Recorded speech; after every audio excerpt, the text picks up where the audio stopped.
The first time Isabella Vale saw Dante Moretti, he was bleeding into the rain. Not metaphorically, not beautifully, blading. His blood spread across the wet pavement in front of her apartment building like dark ink spilled from a broken bottle. It ran between the cracks of the sidewalk, mixed with the reflection of neon signs, and disappeared beneath the storm drain while New York rain hammered down on his black coat. He was sitting against the brick wall beside the service entrance of her building, one hand pressed to his ribs, his white shirt soaked red beneath an expensive black suit. Most people would have screamed. Most people would have crossed the street. Isabella stopped. She had just finished playing a private late-night piano set at a hotel lounge on Park Avenue, the kind of place where rich men drank whiskey slowly and women in diamonds pretended not to be lonely. Her black dress was damp beneath her coat. Her fingers were still cold from the keys. Her umbrella had turned inside out 2 blocks ago. Then she saw him, a stranger, wounded, dangerous, still conscious. His eyes lifted to hers. They were dark, steady, and terrifyingly calm. "Keep walking," he said. His voice was low, controlled. Not a plea, a command. Isabella stared at him, rain dripping from her lashes. "You're bleeding." "I noticed. You need an ambulance." "No." She looked down the alley behind him. There were no sirens, no witnesses, no normal explanation for a man in a tailored suit bleeding outside her apartment at 2 a.m. "Were you stabbed?" she asked. He studied her face with unsettling intensity, as though committing her to memory. "Shot." Her stomach tightened. She should have run. Instead, she knelt. The man's eyes sharpened. "Do not touch me. You can bleed out while giving orders, or you can shut up and let me help." For the first time, something flickered across his face. Not softness, not surprise. Something colder. Interest. Isabella pulled off her scarf and pressed it hard against his side. He inhaled once, barely, but his expression did not change. "Who did this to you?" she whispered. "No one you should ever meet." Thunder rolled over the city. Somewhere far away, tires screamed against wet asphalt. The man turned his head slightly toward the sound.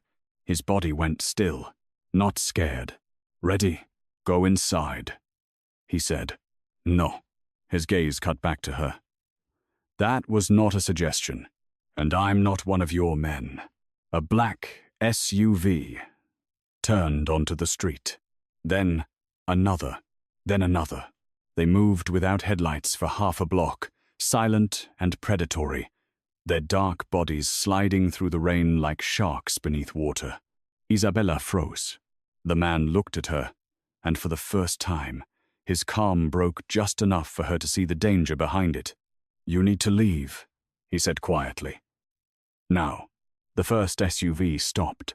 Doors opened. Men stepped out. Not police.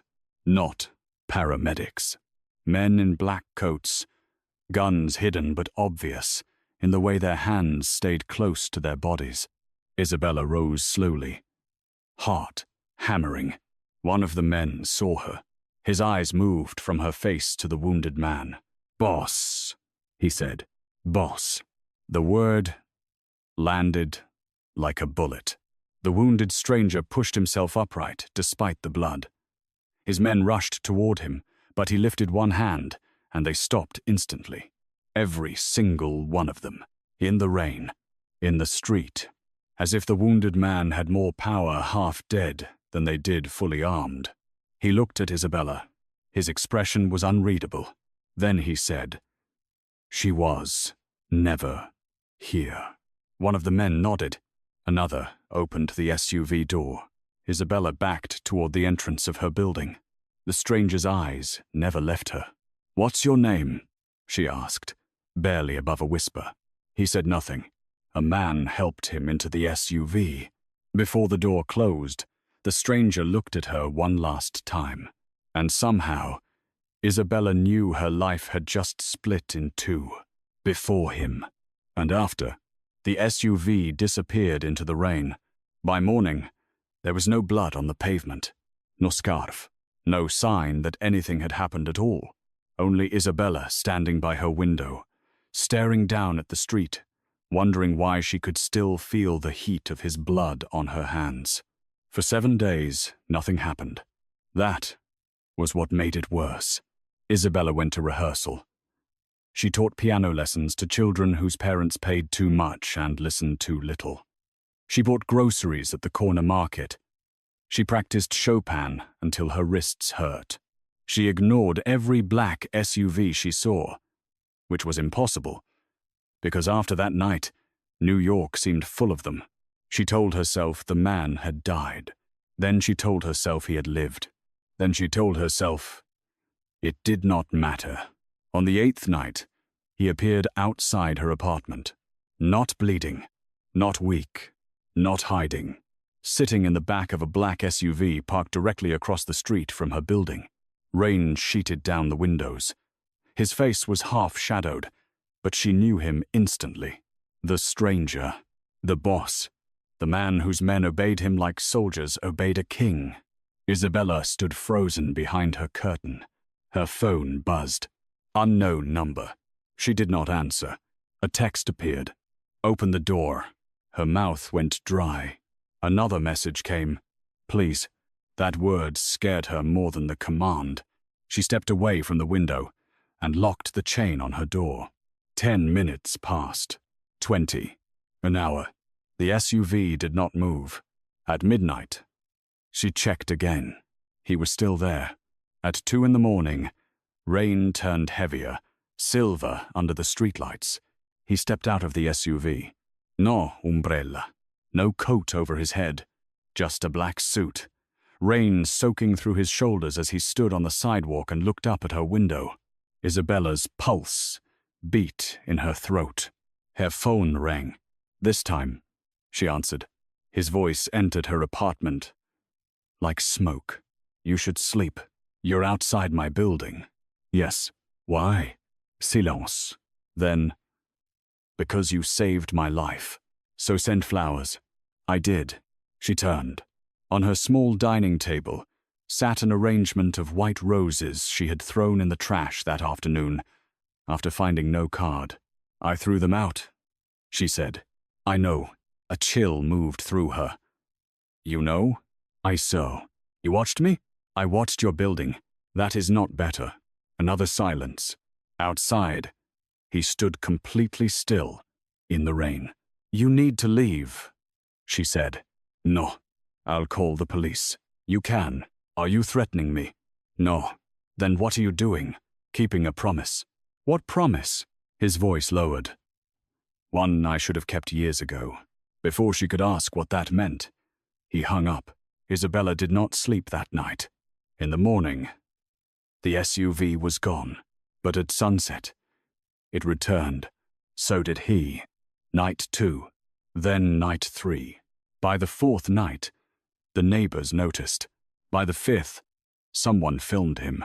By the 6th, the internet found the clip. A tall man in a black suit, standing outside a pianist's apartment in the rain, surrounded by black SUVs, refusing to leave. Nobody online knew his name. The underworld did, and by the 7th night, every criminal family in New York was whispering the same impossible sentence. Dante Moretti had lost his mind over a woman. Isabella learned his name from a warning. It came from Mr. Bellamy, the elderly man who owned the music school where she taught. He closed the door to her practice room and said, "Tell me you are not involved with Dante Moretti." The name made the air change. Isabella's fingers froze above the piano keys. Who? Mr. Bellamy looked suddenly older. Do not lie to me, child. I don't know who that is. He walked to the window and shut the blinds. That man outside your apartment. That is Dante Moretti. She waited for him to continue. He did. He controls half the ports on the East Coast. Construction unions, private security, shipping, casinos, nightclubs. Men vanish after insulting him. Judges retire early after crossing him. Politicians smile beside him and pretend they aren't terrified. Isabella stood slowly. You're saying he's mafia? I'm saying mafia men are afraid to say his name too loudly. Her stomach twisted. Outside, children laughed in the hallway, waiting for their lessons. Normal sounds. Normal life. Suddenly distant. He was hurt, she said. I helped him. Mr. Bellamy's face softened, then hardened. Kindness can be dangerous when given to men like that. He says he's keeping a promise.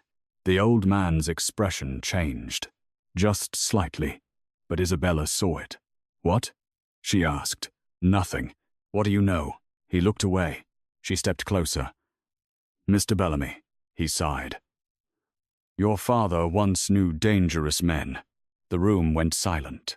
Isabella's father had died when she was 13. That was what her mother always said. Acar accident. Wet road. No survivors, except grief. My father was a music teacher, Isabella said. He was more than that. Her heart began to pound. What does Dante Moretti have to do with him? Mr. Bellamy did not answer quickly enough. That was answer enough. Before she could push him, the glass behind the piano cracked. Not shattered, cracked. A small, dark hole appeared in the window. For one frozen second, Isabella did not understand. Then Mr. Bellamy grabbed her arm and dragged her down. The mirror behind them exploded. A gunshot. Children screamed in the hallway. Another shot tore through the blinds. Isabella hit the floor hard, ears ringing, breath gone. Mr. Bellamy covered her body with his own. Stay down. Outside, tires shrieked. Then came the sound of men shouting. Gunfire answered from the street. Not random. Controlled. Precisi. A black SUV slammed into view beyond the broken window. Dante Moretti stepped out into the rain with a gun in his hand. He did not run. He did not duck. He walked into the violence, like it had been waiting for him. A shooter emerged from behind a parked van. Dante raised his hand once. The shooter dropped. Isabella stared from the floor, horrified and unable to look away. Then Dante turned toward the shattered window. His eyes found her. Across rain, across glass, across blood and fear. His expression changed. Not much, but enough. The calm disappeared, and whatever replaced it was terrifying. He entered the building less than a minute later. The hallway went silent before he appeared, as if every person inside felt him before they saw him. Isabella was sitting against the wall, shaking Mr. Bellamy beside her with blood on his sleeve from flying glass. Dante stopped in front of her. His black coat dripped onto the floor. His gaze moved over her face, her hands, her body, searching for injury. Are you hit? He asked. No. His jaw tightened. Isabella. It was the first time he had said her name. She hated the way it sounded in his voice, like he had known it long before she gave it to him. You need to come with me. She laughed once, breathless and sharp. Absolutely not. A flicker crossed his face. Anger. Not at her. At the situation. At least 3 men just tried to kill you, and somehow you were already outside. I told you I was protecting you. No? You were watching me. Yes. The honesty stunned her. She stood, unsteady. You don't get to say that like it's noble. I never claimed to be noble. The hallway watched them in silence. Parents held crying children. Teachers hid behind doorways. Dante's men stood like a dark wall at the entrance. Isabella looked at him, furious and afraid. Why are people shooting at me? His eyes darkened. Because someone found out I care whether you live. The words landed harder than the gunfire. She stepped back.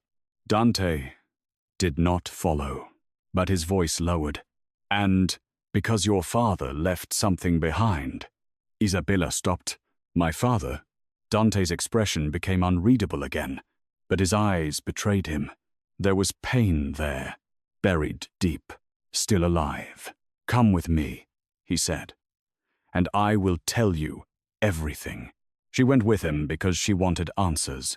That was what Isabella told herself. Not because her hands would not stop shaking, not because the shooter's bullet hole still stared at her from the practice room window, not because Dante Moretti looked at her like the world had narrowed to the distance between her heartbeat and death. She sat in the back of his SUV, soaked from rain, wrapped in a coat that was too expensive and smelled faintly of smoke and cedar. Dante sat beside her, not touching, never touching, but close enough that she felt his presence like heat. His men drove in silence through the city. New York slid past in wet streaks of gold and red. "Where are you taking me?" she asked. "A safe place. I don't trust your definition of safe. You're alive. In my car. That is safer than you were 10 minutes ago." She looked at him. "Do you always speak like that? Like what? Like emotions are a weakness you had surgically removed." He glanced at her. The corner of his mouth almost moved. Almost. "No. What happens when you do feel something?" His eyes held hers. "People die." The answer should have disgusted her. It did. But beneath the disgust was something worse. Understanding. This was not a man bragging about violence. This was a man warning her. They crossed into a private underground garage beneath a tower of black glass in Midtown. Armed men waited near the elevators. Cameras followed every movement. When the elevator doors closed, Isabella caught her reflection in the mirrored wall. Wet hair, palefazze, black dress ruined from the floor of the music school. Beside her, Dante looked untouched by chaos, except for his hand. His knuckles were bleeding. She noticed before he did. "You're hurt," she said. He looked down as if the injury belonged to someone else. "It's nothing. You say that a lot. Because it is usually true." She reached for his hand without thinking. He went completely still. The elevator seemed to stop breathing. Isabella's fingers hovered above his skin. She saw the restraint in his face. The way his body locked down. The way his eyes dropped to her hand, as though her almost touch was more dangerous than the gunfire outside. Slowly, she pulled back. "Sorry," she whispered. His voice was rougher when he spoke. "Do not apologize for kindness." The elevator opened into a penthouse that looked like loneliness dressed in luxury. Floor-to-ceiling windows, marble floors, a grand piano near the glass wall. The city glittered below, distant and untouchable. Isabella stepped inside and stopped. The piano was a Steinway. Black, perfect, waiting. She looked at Dante. "You play?" "No." "Then why is it here?" He did not answer. That was when she knew. It was there for her. The realization unsettled her more than the guards, the guns, the bulletproof glass. "You knew I played piano?" "Yes." "How long have you known about me?" Dante removed his wet coat and handed it to a waiting man. "Years." The room tilted slightly. "Years," she repeated. His silence confirmed it. Her anger came fast, because fear was underneath it. "You followed me for years? I searched for you for years. That is not less disturbing." "No," he said. "It isn't." "Why?" Dante walked to the bar, but did not pour a drink. His hand rested on the edge of the counter. For the first time, Isabella saw exhaustion beneath his control. "Your father's name was Gabriel Vale." She swallowed. "Yes, he did not die in a car accident." The words hollowed her out. Rain pressed against the windows. The city below seemed to vanish. "What did you say?" Dante turned back to her. "Your father was executed." Isabella's breath disappeared. "No, I'm sorry. No." She backed away, shaking her head. "No, my mother told me." "Your mother told you what she had to tell you to keep you alive." Her eyes burned. "Do not stand there and rewrite my life." "I am not rewriting it. I am telling you who erased it." "Who?" Dante's jaw tightened. "Victor Sokolov." The name meant nothing to her, and somehow that made it worse. Why would someone kill my father? Because your father saved me. The room went still. Dante's voice lowered. I was 17 when Sokolov ordered my execution. My own bloodline had betrayed me. I was tied to a chair in an abandoned church in Queens. Your father was supposed to deliver the final message before they killed me. Isabella barely breathed. He cut the ropes instead, Dante said. He put a gun in my hand and told me to run. Why?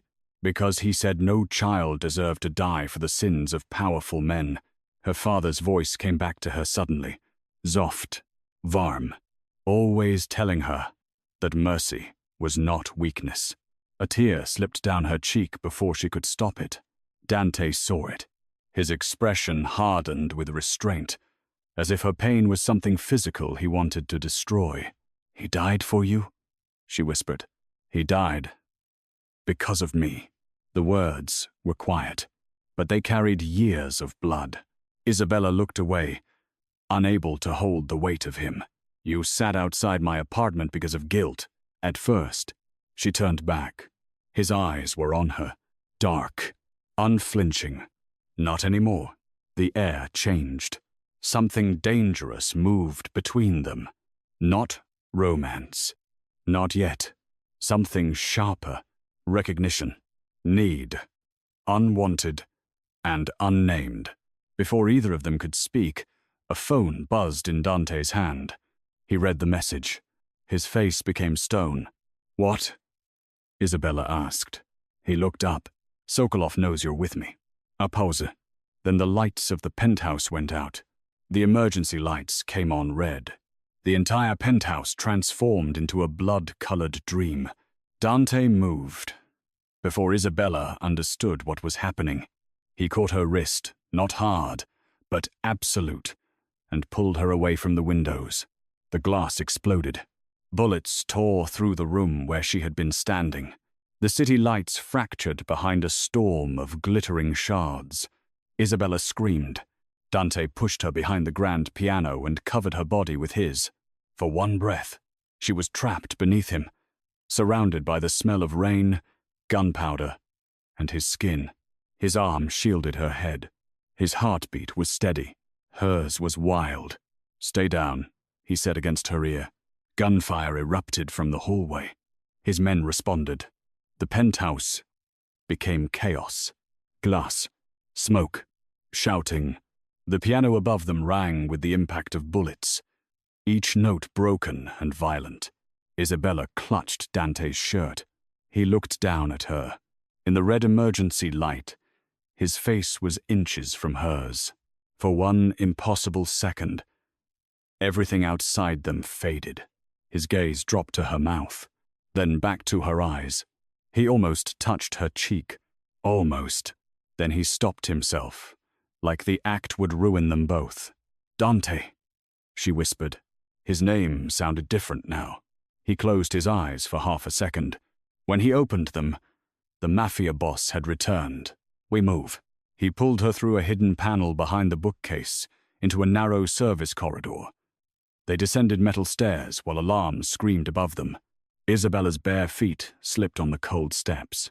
Dante noticed instantly. He lifted her into his arms. She gasped. Put me down. No, I can walk. You can argue later. He carried her down 20 flights, like she weighed nothing. At the bottom, they entered an underground tunnel lined with dim lights and concrete walls. A man waited with weapons and keys. South, exit is compromised, he said. Dante's expression did not change. Then we take the river. The harbor? Now. Isabella stared at him. How many escape routes do you have? Enough. That's not normal. My life has never rewarded normal.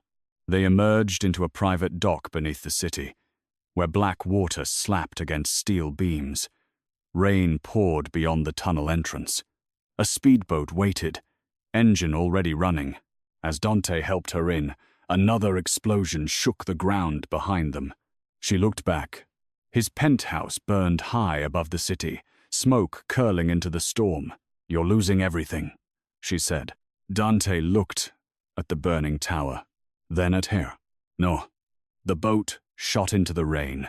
Behind them, New York blurred into lights and sirens. Isabella sat wrapped in a blanket, shivering. Dante stood near the stern, phone to his ear, issuing orders in a voice so calm it chilled her. Find the leak. Close the ports. No one leaves Manhattan without my permission. A pause. Then caller. If Sokolov wants war, give him the city. Isabella watched him. This was the man everyone feared. The man who could turn a city into a battlefield with one sentence. And still, when he ended the call and looked at her, his first question was, "Are you cold?" She laughed, but it broke halfway. "You're insane." "Yes." "You just declared war." "Yes." "Because of me." His eyes held hers through the rain. "Because someone tried to kill you." "That's not an answer. It is the only answer that matters." She looked away before he could see what those words did to her. The boat cut through the Black River toward a foggy harbor. Neither of them spoke, but Isabella knew something had changed. Danger had brought her into his world. Truth had trapped her there, and protection was beginning to feel dangerously close to possession. Dante took her to a hidden safe house on the edge of Long Island Sound. It looked nothing like she expected. Not a bunker. Not a criminal fortress. A candle-lit mansion surrounded by storm-bent trees, iron gates, and gray ocean beyond the cliffs. Inside, everything was old wood, shadowed halls, and rooms that smelled of leather, salt, and history. "Whose house is this?" Isabella asked. "Mine. You own a lot of depressing places." He gave her a look. She almost smiled. Almost. A doctor arrived to examine her. She had bruises, minor cuts, no bullet wounds. Dante stood outside the room the entire time, visible through the cracked door like a dark statue. When the doctor left, Isabella found him in the hallway. "You can stop guarding me." "No." "Do you ever say anything else? When people stop being wrong?" She folded her arms. "I'm not your responsibility." His expression shifted. Slowly, dangerously. "You became my responsibility the night your father died. I was 13. I know. Then where were you?" The question hit him. She saw it. A crack in the armor. "I looked," he said. "Not hard enough." His jaw clenched. "Isabella. No. You don't get to show up years later with secrets and armed men and act like that makes you honorable. I never asked you to think I was honorable." "Good. Because I don't." She turned to leave, but he spoke behind her. "I found your mother once." She stopped. "What?" "She begged me to stay away from you." Isabella turned slowly. Dante's voice was low. "She said if I ever came near you, Sokolov would follow. She made me swear I would protect you from a distance." Her anger faltered. "My mother knew?" "Yes. She lied to me my entire life. She kept you alive. That doesn't make it hurt less." "No," Dante said. "It doesn't." The silence that followed felt too intimate, too honest. She looked at his face and saw no apology for the violence, no softness for the world, but something buried so deeply it seemed to cost him to reveal it. Regret. Not performative. Not clean. The kind that had lived inside him long enough to become bone. "Why come now?" she asked. "Because Sokolov found you. And before that?" He looked at her. "Before that, I watched from far enough away to keep my promise, and close enough to break it if you needed me." Her breath caught. It was terrifying.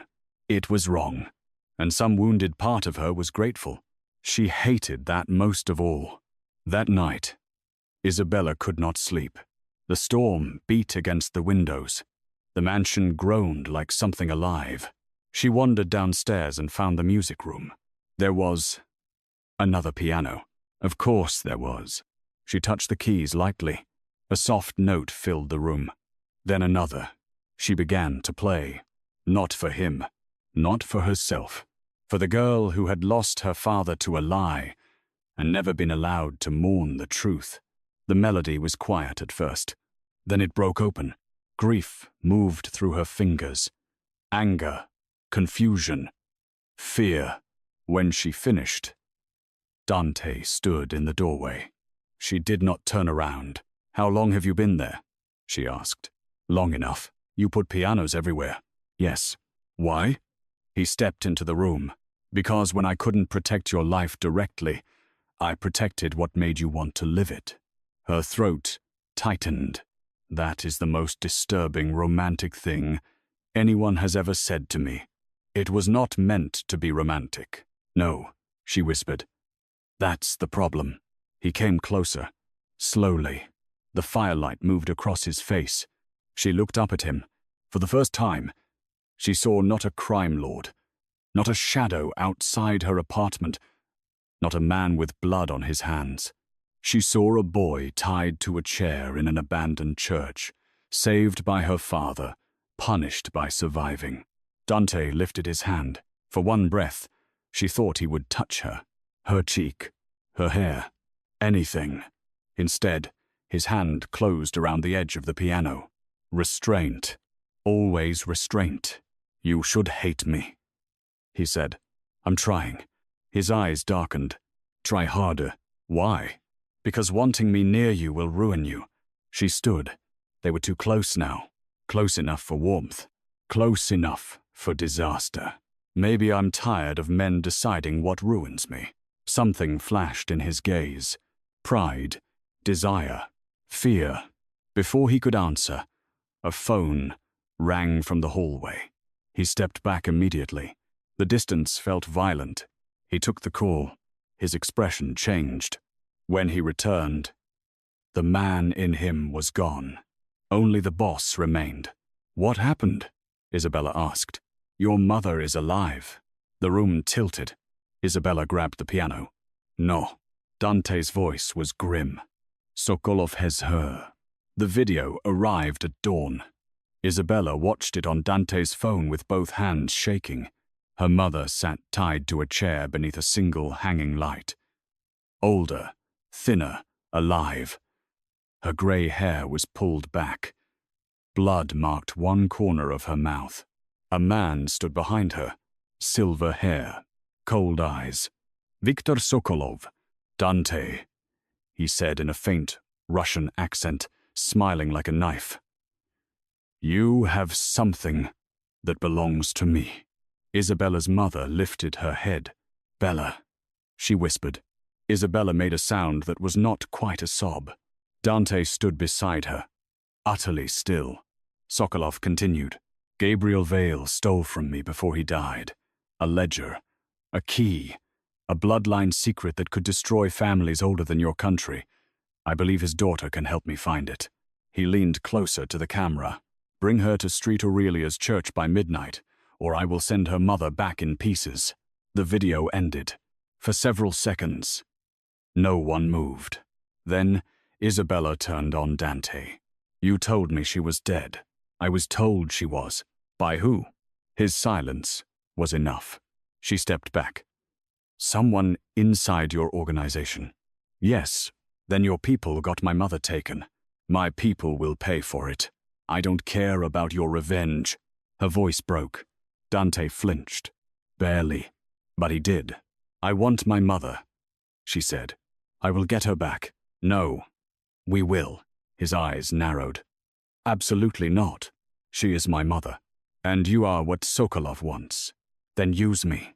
The room went cold. Dante stepped toward her slowly. "No. You said yourself. I'm the key. I will burn his entire bloodline before I hand you over. That's not your choice." His voice dropped. "With your life, it is." She slapped him. The room went silent. His men froze. No one breathed. Dante's face turned slightly from the impact. Slowly, he looked back at her. There was no rage in his eyes, only something worse. What? Controlled. Buried instantly. Isabella's hand shook. "You do not own me," she whispered. His chasa held hers. "No," he said quietly. "But I will not watch another Vale die for me." Her anger collapsed into grief. He turned to his men. "Leave us." No one hesitated. When they were alone, Dante walked to the window. The ocean below was grey and violent. "I was supposed to die in that church," he said. "Your father changed the ending. For years I told myself survival meant power. So I built enough of it that no one could ever put me on my knees again." He looked back at her. "Then I found you." Isabella said nothing. "At first, you were a debt. Then a promise. Then a habit." His jaw tightened. "Then you played piano in a room full of strangers, and I realized I had spent years protecting a life I had no right to want." Her breath caught. Dante looked away first. "I do not know how to want," gently. The confession slipped beneath her skin. "You don't get to use that as an excuse." "I'm not." "Then let me choose." His eyes returned to hers. "I can't." "You can. You just don't want to." For a long moment, the only sound was the storm. Then Dante said, "If you go into that church, Sokolov will try to break me through you, and if I don't, he kills my mother. I know. So what do we do?" Dante's face became calm again. Too calm. "We make him believe he won." Street Aurelia's church stood abandoned on the edge of Queens, trapped between old warehouses and a foggy harbor. Its stained glass windows were broken. Its doors were scarred. Its bell tower leaned like it had been wounded years ago and never healed. "This is where your father saved me," Dante said from the SUV. Isabella looked at the church through the rain. Midnight. Of course, Sokolov liked theater. So did men who believed pain should have an audience. Dante's plan was simple. Too simple. Isabella would enter with him as if he had surrendered.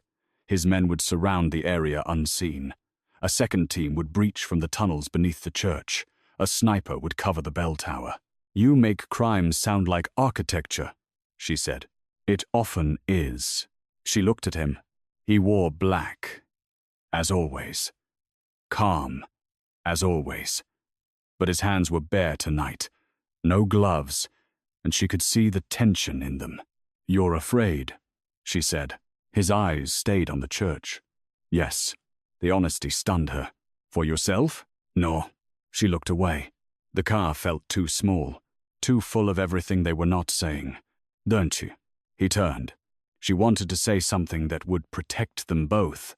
"Do not, Dee. Do not leave me. I'm scared. Because I trust you." Instead, she said, "My father gave you a second chance. Don't waste it trying to die beautifully." A faint, broken breath left him. Almost a laugh. Almost pain. "I don't do anything beautifully." "That's not true." His eyes held hers. For 1 second, the city, the church, the war, all of it disappeared. He lifted his hand. This time, he touched her. Not her mouth, not her body, just the back of her hand. His thumb brushed her skin once. A restrained, devastating tenderness. Then he let go. "Stay behind me," he said. Together, they walked into the church. The inside smelled of dust, rain, and old blood. Candles lined the aisle, dozens of them. At the altar, Isabella's mother knelt with a gunman behind her. Viktor Sokolov stood beneath a broken, stained glass window, smiling. "Dante Moretti," he said, "the boy who should have died." Dante's voice was calm. "Viktor, Sokolov's gaze moved to Isabella, and Gabriel's daughter. Your father had the same eyes, too honest for this world." "Let my mother go," Isabella said. Sokolov smiled wider. "Brave. Like him. That is unfortunate." Dante stepped slightly in front of her. Sokolov noticed. "Ah," he said softly. "So the rumors are true. The untouchable man touched at last." Dante said nothing. "You sat in the rain for 7 nights," Sokolov continued. "Do you know how the families laughed? Dante Moretti, reduced to a dog beneath a woman's window." Dante's face did not change, but Isabella felt his stillness sharpen. Sokolov gestured toward Isabella's mother. The ledger, Miss Vale. I don't have it. No. But your father gave you the key. I don't know what you're talking about. Sokolov sighed. Then he shot the gunman beside Isabella's mother in the head. Isabella screamed. Her mother collapsed sideways. Still alive. Crying. Sokolov lowered the gun calmly. I dislike repeating myself. Dante's men moved in the shadows. Isabella saw one near the balcony, another behind a column. But Sokolov smiled. Do you think I came alone? The church doors slammed shut behind them. Men emerged from the side aisles, guns raised. A trap. Dante's jaw tightened. Sokolov looked delighted. The great Dante Moretti, always prepared for betrayal, except when emotion makes him stupid. He pointed the gun at Isabella. Dante moved instantly. Not forward. In front of her, the gunshot cracked through the church. Dante's body jerked. Isabella stopped breathing. Blood spread across his shoulder. He did not fall. He did not even look at the wound. His eyes stayed on Sokolov. You should have aimed better, Dante said. Then the church erupted. Gunfire shattered the candles. Men screamed. Stained glass rained down in colored shards. Dante pushed Isabella behind a stone pillar and fired with brutal precision. Her mother crawled toward the pews. Isabella ran for her. A man grabbed Isabella from behind. She fought, elbowing him, kicking, refusing to become the helpless thing everyone wanted her to be. The man raised a knife. Dante saw. Something in him broke. He crossed the church, through gunfire, like a storm given human shape. He shot one man, crushed another against the pew, reached Isabella just as the knife came down. Dante caught the blade in his hand. Blood poured between his fingers. Then he killed the man with terrifying silence. Isabella stared at his bleeding hand. Dante, are you hurt? You are. Answer me. No. Only then did he breathe. Sokolov fled through a side passage. Dante turned to follow, but Isabella grabbed his arm. My mother. He looked torn for half a second. Half a second too long for a man like him. Then he lifted Isabella's mother into his arms and carried her through the smoke while his men covered them. Outside, rain poured over the church steps. Black SUVs burned. Sirens wailed in the distance. Isabella knelt beside her mother as medics arrived. Her mother gripped her hand. Your father left it in the music, she whispered. What? The key. He hid it where only you would find it. Then she passed out. Isabella turned to Dante. He stood in the rain, blood running from his shoulder and hand, watching the church burn behind them. For the first time, he looked breakable. Not weak, never weak. Breakable because he had something to lose. Here, the key was in a song, not a physical key, not a metal object hidden in a box. Ah, Melode. Gabriel Vale had written a lullaby for Isabella when she was a child. She had played it for years without knowing the strange pauses, repeated notes, and unfinished ending were a code. Dante brought in a man who specialized in old encryption. Isabella refused to let anyone touch the sheet music until her mother woke up. When she did, she told the truth. Gabriel Vale had once worked as a financial courier for old mafia families under coercion. He had secretly copied records proving Sokolov had stolen from every major crime family in America and Europe. Not just money, bloodline documents, inheritance claims, names of protected children, secrets that could collapse alliances overnight. Before Gabriel died, he encoded the location of the ledger into Isabella's lullaby. Why didn't you tell me? Isabella asked her mother. Her mother wept silently. Because I wanted you to have one beautiful thing untouched by them. The ledger was hidden beneath the stage of the first concert hall, where Isabella had performed as a child. Carnegie. Of course, Dante wanted to send men. Isabella said no. This is my father's message, she said. I'm going. Dante stared at her across the safe-house study. You are very difficult to protect. You're very difficult to tolerate. One of his men coughed to hide a laugh. Dante slowly turned his head. The man went pale. Isabella almost smiled. Almost. But the smile faded.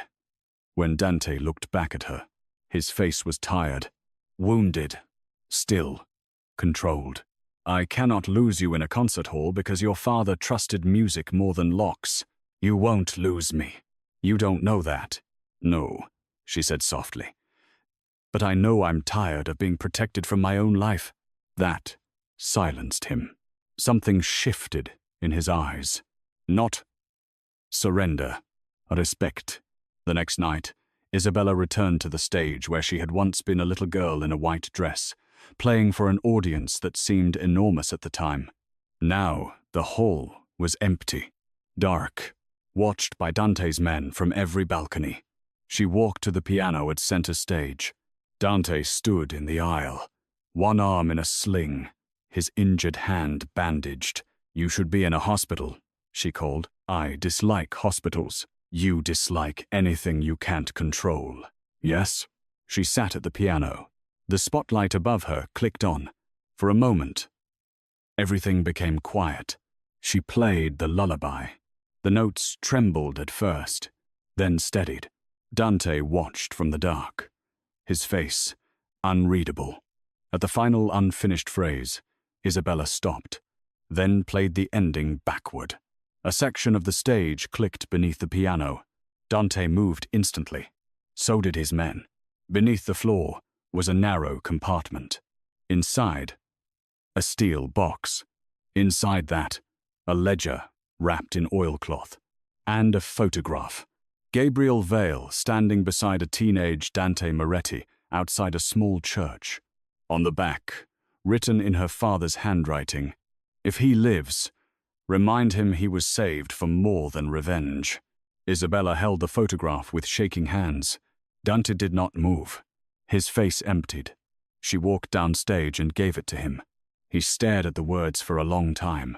Then his hand closed around the photograph. His breathing changed. Just once. A crack. A nearly silent break. Isabella stepped closer. "Don't." He looked at her. For the first time, his eyes were wet. He turned away immediately. But she had seen it. The feared man. The untouchable man. Breaking over a dead man's mercy. She reached for him. This time, he did not stop her. Her hand touched his cheek. The entire hall seemed to hold its breath. Dante closed his eyes. Just for a second, as if her touch hurt, as if it healed. Then red laser dots appeared on Isabella's chest. Dante's eyes snapped open. Down. He threw himself over her as gunfire ripped through Carnegie Hall. The piano exploded in a storm of splintered wood and broken strings. Dante covered her with his body, while bullets tore through velvet seats. His men returned fire. Sokolov had found them again. Or someone had led him there. Betrayal. Again. Dante dragged Isabella toward the orchestra pit. Who knew? She gasped. His face was murderous. Only my inner circle. Then it's someone close. Yes, they escaped through backstage corridors, past dressing rooms and old mirrors, running through darkness, while music stands crashed behind them. In a narrow hallway, Dante pressed her against the wall as men passed nearby. His body shielded hers. His mouth was inches from her temple. Neither of them breathed. When the footsteps faded, Isabella whispered, "You're bleeding. Again." "I'm beginning to find that inconvenient."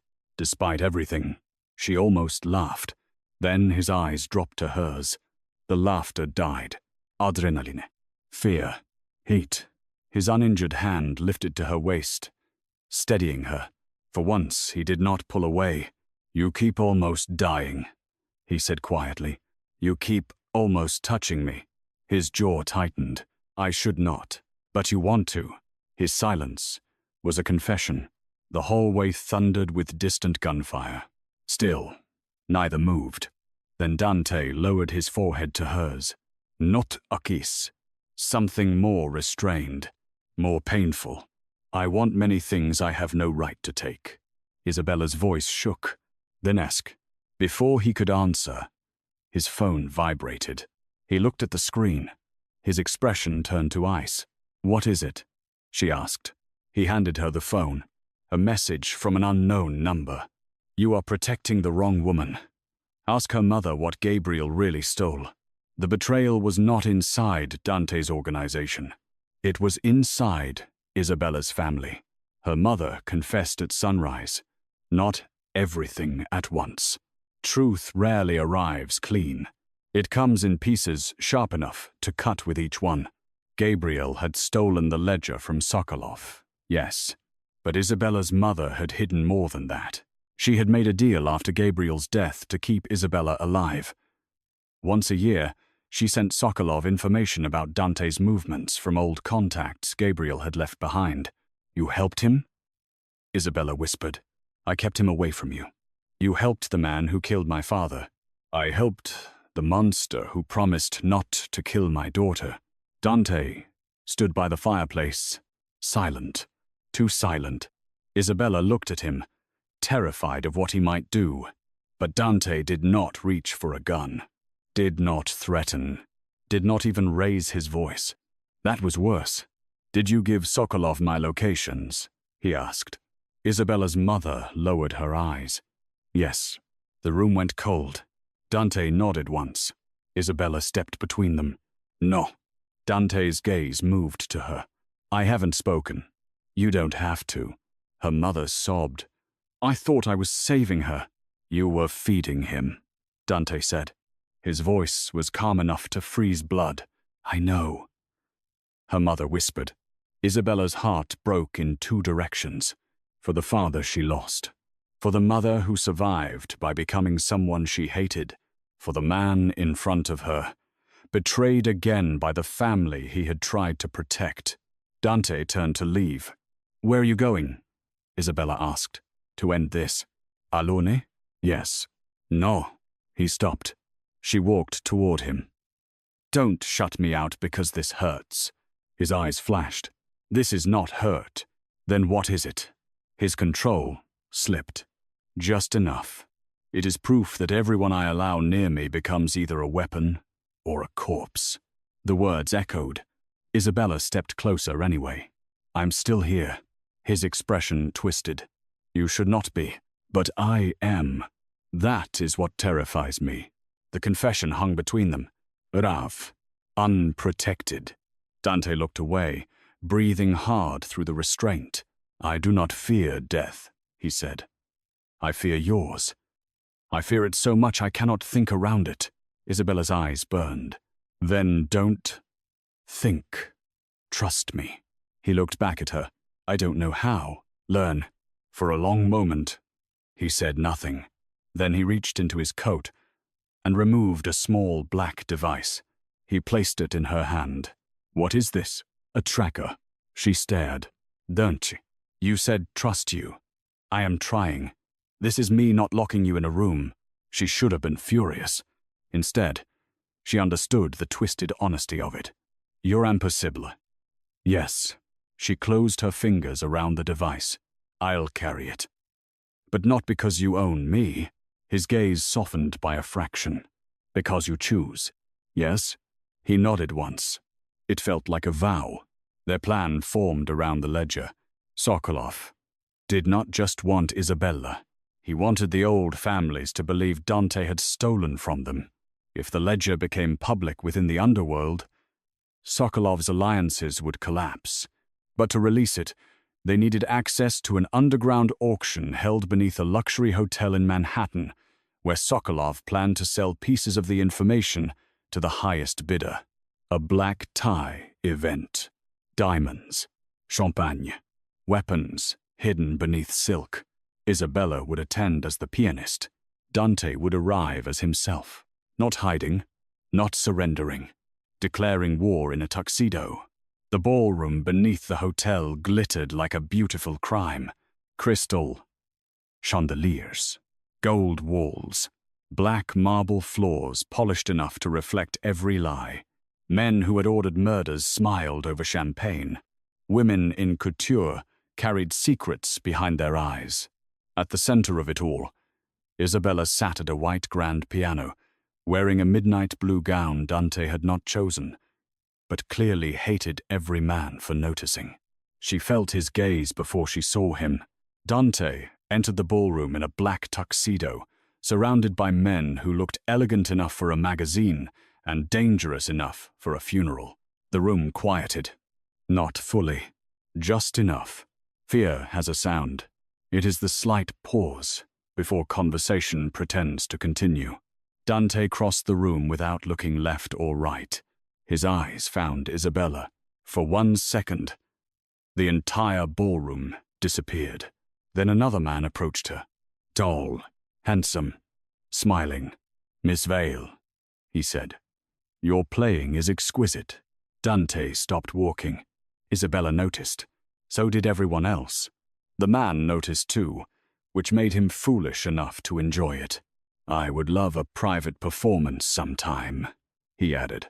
Isabella smiled politely. "I don't play for men who mistake music for invitation." A few nearby guests heard. The man's smile tightened. Dante's mouth almost curved. Almost. Then Sokolov appeared at the top of the stairs, silver-haired, calm, victorious. "Dante," he called. "I wondered if grief would make you late." Dante turned. "No, but your death may make me patient." A murmur passed through the room. Sokolov smiled. "Always dramatic. You hired gunmen in a concert hall. Do not lecture me on restraint." Sokolov's eyes slid to Isabella. "And yet here she is. Your little pianist, your weakness in silk." Dante's face became empty. That was when Isabella knew he was most dangerous. Sokolov lifted a glass. "To love," he said. "The oldest way to make powerful men stupid." Dante walked toward him. Every guard in the room shifted. Isabella's fingers returned to the keys. She began to play the lullaby. Soft at first, then stronger. Hidden beneath the melody, Dante's tech team triggered the ledger release through the hotel's private network. Screens around the ballroom flickered. One by one, names appeared. Accounts, murders, betrayals. Sokolov's secret spilling across every screen in gold-framed luxury. The ballroom erupted. Men shouted. Guns appeared. Alliances shattered. In real time, Sokolov's face changed. For the first time, he looked afraid, then furious. He lunged for Isabella. Dante moved faster. A gunshot cracked. The chandelier above the piano shattered. Glass rained down. Dante reached Isabella and pulled her into his arms as the ballroom exploded into violence. This was the thumbnail moment no one would ever forget if cameras had survived it. The Mafia Boss shielding the pianist beneath a storm of crystal, while crime lords turned on each other around them. Isabella clung to him. "Go," he ordered. "No, Isabella. I am done running while you bleed for me." His eyes burned. "This is not the time to be brave." "Then stop making me love you at inconvenient moments." The words escaped before she could stop them. Dante froze. For half a second, the war disappeared. His face changed. Not soft, devastated. Like love, was not something he had expected to survive. Then Sokolov fired. The bullet struck Isabella's side. Pain tore through her. Dante caught her before she fell. For one terrifying moment, he made no sound. Then he looked up, and the room seemed to understand something ancient and fatal had awakened. Dante Moretti lost control. Not loudly, not wildly, silently, completely. He lifted Isabella into his arms, blood soaking his shirt, and carried her through the gunfire while his men closed around him. Anyone who came near them died. Sokolov ran toward the service corridor. Dante looked at his second-in-command. "Bring him to me alive." His voice was barely human. Then he looked down at Isabella. Her face was pale, her hand pressed weakly against the wound. "Stay with me," he said. She tried to smile. "You're very bossy."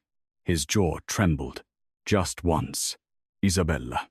The way he said her name scared her. Like prayer from a man who did not believe in mercy until she became it. "Don't sit in the rain again," she whispered. His eyes broke. "Do not leave me too." Then everything went dark.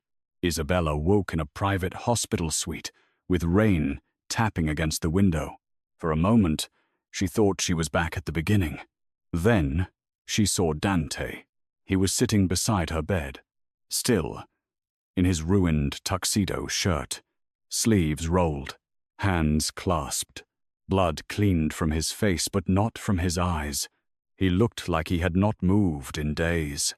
"How long?" she whispered. His head lifted instantly. 3 days. Her throat hurt. "My mother? Alive. Sokolov?"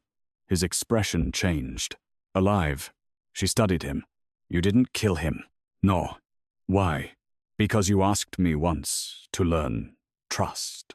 She swallowed. "What does that have to do with him?" "I gave him to the families he betrayed." Dante leaned closer. "There are punishments worse than my anger." A chill passed through her. She believed him. Then she noticed the bandage on his hand, the sling gone, the exhaustion, the fear still carved into him. "You stayed," she whispered. His voice was quiet. "I have done very little else since meeting you." She smiled faintly, then winced. He stood immediately. "Pain? I'm okay. You were shot, and you were shot first. That is irrelevant. To you, yes." She looked at him for a long moment. "Don't you?" He went still. "I remember before I passed out." His face closed slightly. "What do you remember?" "What I said." Silence. Rain slid down the glass behind him. He lowered his gaze. "You were injured." "I meant it." His hands tightened at his sides. "Do not say things because you nearly died. I'm saying it because I lived." He looked at her then, fully. The room felt smaller. Her heartbeat lifted. "I love you," she said. Dante closed his eyes. Pain moved across his face, beautiful and terrible. When he opened them, his control was still there, but cracked around the edges. "You should love someone easier." "I probably should. You should love someone with clean hands." "I play piano. My hands are never clean. They carry everything I've survived." His breath caught. She reached for him. This time, he came. Slowly, carefully, as though approaching something sacred. He sat on the edge of the bed. His hand hovered near her cheek. Always the almost touch. Always the restraint. Isabella smiled through tears. "Don't." "What?" "Touch me." His fingers brushed her cheek. So gently it hurt. Then he leaned down and kissed her. Not like a man taking, like a man finally surrendering. The kiss was restrained at first, trembling with everything unsaid. Then Isabella's hand lifted to his jaw, and he broke softly against her mouth, still careful of her wound, still terrified of hurting her, but unable to pretend distance was protection anymore. When he pulled back, his forehead rested against hers. "I do not know how to be loved without becoming afraid," he whispered. "Then be afraid with me." His eyes closed. That was the moment Isabella understood. Dante Moretti would never be ordinary, never harmless, never simple. But he had changed, not into a soft man, into a devoted one, and that was far more dangerous. Weeks later, New York remembered the scandal as a criminal earthquake. The Sokolov empire collapsed. Old families turned on one another. Politicians denied knowing men they had dined with. Luxury hotels changed owners overnight. The newspapers called it a power shift. The underworld called it a massacre without bodies. Isabella called it survival. She returned to her apartment only once. Rain fell that night. Soft and silver. Dante came with her. though he waited outside the door while she packed the last of her things. She found the old scarf she had used to stop his bleeding folded in a drawer, cleaned, returned. No note. She held it for a long time. When she stepped outside, Dante stood in the hallway. "You kept it," she said. "Yes." "Why?" His eyes moved over her face. "Because it was the first thing you gave me. It was covered in your blood." "Yes." "You are impossible. I've been told." She laughed, softly, then looked past him toward the window at the end of the hallway. The street below glowed with rain. For 7 nights, he had sat there, a feared man beneath her window. A warning, a promise, a confession he had not yet known how to speak. "Did you really sit there every night without sleeping?" she asked. "Yes." "Why 7? He was quiet for a moment. "Because on the 7th night, I decided if you still refused to see me, I would leave." She turned to him. "But you didn't leave." "No." "Why?" His expression softened in that barely visible way she had learned to read. "Because you looked out the window." Her heart tightened. "I was angry. You were alive." The answer undid her. She stepped closer and took his hand. He lit her. Outside, a black SUV waited. Not a cage now. Not an escape. A choice. Months later, Isabella performed again. Note, in a hotel lounge, not in a hidden room. At Carnegie Hall, restored after the attack, every seat filled. Her mother sat in the front row, older from grief but alive. Mr. Bellamy sat beside her, one arm still stiff from the shooting, smiling like he had never been afraid of anything. And Dante stood in the back, not seated, never comfortable being watched. Black suit, calmfazzi, eyes only on her. Before Isabella began, she looked toward him. The audience saw a pianist preparing to play. Dante saw the woman who had walked into his blood and refused to keep walking. She played her father's lullaby, but this time, she finished it differently. Not as a code, not as a secret, as an ending. No, as a beginning. The final note hung in the hall like breath after a storm. The audience rose. Applause thundered around her, but Isabella looked only at Dante. For a second, the feared Mafia Boss stood completely still.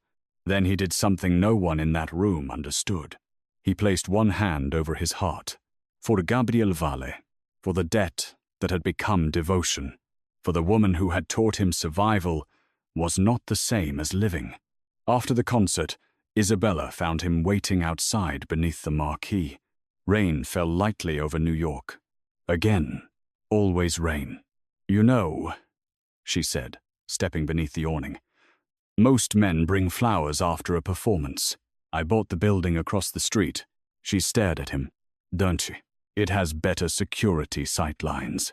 You cannot buy buildings every time you feel something." "I disagree." She laughed, and the sound changed his face, softened it just enough to reveal the man beneath the empire. He held out his hand. She took it. The city moved around them, bright and wet and alive. A photographer across the street captured the image before Dante's men could stop him. The next morning, it spread everywhere. The Mafia Boss and the pianist standing in the rain, his coat around her shoulders, her hand in his eyes lowered to her, like the entire violent world had gone quiet.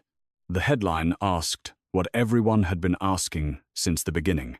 Why did Dante Moretti sit outside her apartment for 7 nights? Isabella knew the answer now. Not obsession alone. Not guilt. Not control. He had been waiting outside the life he thought he did not deserve to enter. And somehow, against every rule of his world and hers, she had opened the door. That night, back at the mansion by the stormy coast, Isabella woke to the sound of rain against the windows. The bed beside her was empty. She found Dante downstairs in the music room, standing beside the piano. A fire burned low. His shirt sleeves were rolled. In his hand was the photograph of her father. "You okay?" she asked softly. He looked up. For once, he did not hide fast enough. "No," he said. She walked to him. "That's allowed." He let out a quiet breath. "I still hear him sometimes." "My father?" Dante nodded. "What does he say?" His eyes met hers. "That I was saved. For more than revenge." Isabella touched his chest, right above his heart. "And do you believe him?" Dante covered her hand with his. Outside, waves crashed against the cliffs. Rain covered the windows. The world remained dangerous. Men would still fear him. Enemies would still come. Blood would still mark the edges of their story. But inside that candlelit room, with her hand beneath his and her father's song resting between them, Dante Moretti finally gave her the truth. "I believe him when I look at you." Isabella rose onto her toes and kissed him. This time, he did not hold back from tenderness. He held her like a vow, like a storm choosing one shore, like a man who had spent his whole life surviving darkness and had finally found the one person who made him want morning. And outside, in the rain, the black SUVs waited silently, not as a threat, as a reminder. The world could still come for her, but Dante Moretti would be there first, always,